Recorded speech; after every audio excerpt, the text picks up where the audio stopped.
Mr. Rob Jones, welcome to the Netherlands. Hey, thank you. Well, 2K has been known for a while now as the best sports game out there, the best platform. I mean, how does it feel to have established that prominence, and what does it take to get there? I think it takes. It always takes hard work. It takes a passion for the sport and for the game that our team kind of seems to prove year in and year out that we are truly lovers of what we're doing. Yeah, it's great. You can tell from the game. I mean, the passion just hits you right in the face when you start playing the game. The graphics, I mean, they're so next level, and you just recognize players. We do a mixture. We have some of the players come in usually during the year, and we'll do a few of their animations, more their signature type stuff, and then we use a lot of college players that either people who played and no longer play in the league, or college players who are professionals around the world, whose movement kind of embodies what we're looking for when we're looking at an NBA player. How excited are players when they recognize themselves in games? Do you get any feedback from players on their ratings and whatnot? We get feedback on their ratings all the time. That's a guarantee. I mean, nobody's ever really happy with what they get. They're never good enough, huh? No. People sit there and say, "My J's better than that." You just haven't seen it yet. And we're like, "Yeah, that's the problem. We haven't seen it yet." We haven't. Show us, and we might put it in there. So, we get feedback from players who spend a lot of time playing the video game. What they like, what they don't like. And we try to use some of that feedback alongside of the feedback of our community to make a better experience for everyone. Yeah, I hear you. I guess there must have been a community uproar when a lot of people saw last year. Yeah, it's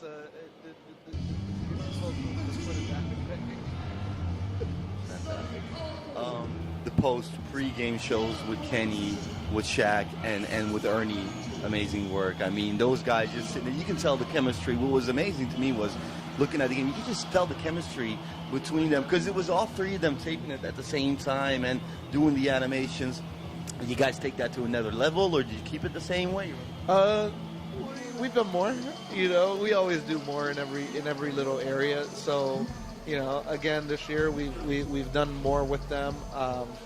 We've also done a lot of more dynamic stuff. So it'll be kind of cool when people start seeing, where we've gone with it this year and see what their feedback is. That's great. I'm gonna use Madden, the new Madden, as an example. I mean, it's a different, obviously different game and whatever, but they have this commentary that gets redone weekly or uploaded weekly. You guys consider this as something you're doing or plan on doing? No, we haven't. It's not something that right now we had planned on. I mean, this year, we took on that whole thing of getting the dynamic commentary crews. So, so that you're actually getting more than just the two guys that we've always had. Now you're going to have commentators kind of come join in just when a game is being played in their area. So, we are trying to figure out ways to expand and change what we're doing with commentary. I mean, this year, that was already huge. Creating these dynamic commentary crews. But then on top of that, we did all that work with, crowd reactions and sounds and things like that. So, depending on, how that feature turns out, I think that we're always trying to see if we can be how can we stay the best at what we do. Stay number one. That's the biggest goal, I guess. Yeah, adding Chris Webber to the Kings, I mean, that's just, it doesn't get a lot better than that, right? I mean, and he's kind of always there. So it's like if you go to those games, you see him hanging out there and commentating. So that's great. Hey, you're in Europe right now. I mean, basketball is NBA. It's American. We all know it's huge over there. It's getting bigger in Europe. But how do you guys? I mean, how big is your part in the European market? Your share in the European market, and how do you guys expect to grow this in the next coming years? Well, I mean, you've seen us have different initiatives. I mean, obviously we have the EuroLeague that's built into the game. We know that the NBA comes and brings comes and plays actual games over here. So they're just as strong at building their brand over here as we're at building the game. And so as their brand just grows as it has, exponentially, we we will reap from it. And then just the fact that we're such a great, fun game, will also be something that, will keep pushing that for us. And then if there's, other things that we can do to kind of get more people playing, we're definitely going to do those. I definitely hear you. And I believe that it's not just people that love the NBA to become 2K fans. It works the other way around, too. Kids that pick up the game and go like, you know what, this basketball might work for me.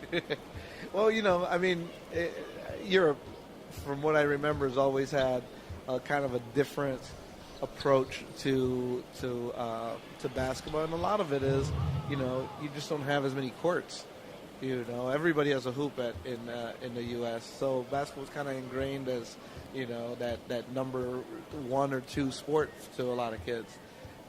Here, it's more like, hey, did you join a club, or it's kind of the only way you can really experience it. You're not experiencing it, as pickup the way we do. So, but I think that our game is so much fun that people will watch, especially when they see how realistic the game actually looks. I hear you, and I believe that it's not just people that love the NBA to become 2K fans.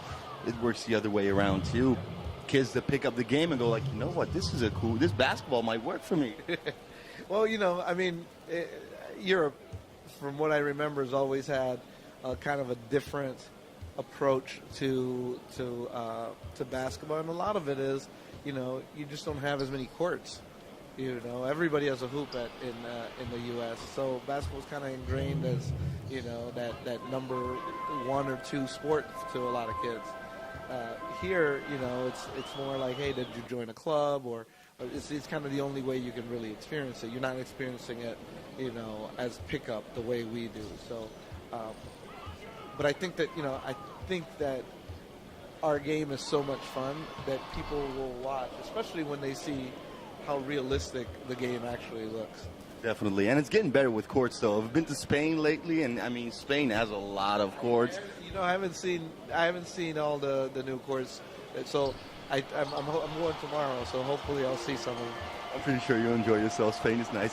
Hey, the game was downloadable for free in the PS Store for a month, I believe, last year. Was that a conscious decision, or was that just, did it just happen like? No. I think, that's the whole PlayStation kind of deal that they have, the PlayStation Access stuff. And, for us it was great. It puts our game in the hands of some guys who thought maybe didn't pick it up. And then suddenly they're finding out, wait, I missed out on this, and now that it's free, I know what it's about, so maybe this next one everybody's talking about is one that I'll run out and get. I'm 100% sure, because I had guys that had never played any basketball games hit me up, like my cousin was like, yo, I played this game and it was amazing, I might get it next year. Well, that's what you want, It's like this year we're trying our best with the Prelude to get it into people's hands early to see how much work goes in. They're not just getting some 2-minute demo of a game. They're actually getting a complete piece of my career experience with scenes and with games. Give us just a little sneak peek. I'm sure you, Mr. Jones, you've got your head spinning. You've been driving everybody crazy with your new ideas already going off. Give us one new thing that's going to pop up. We can't talk about. Is it too early? It doesn't even hit the stores. How are we going to start talking about 18 now?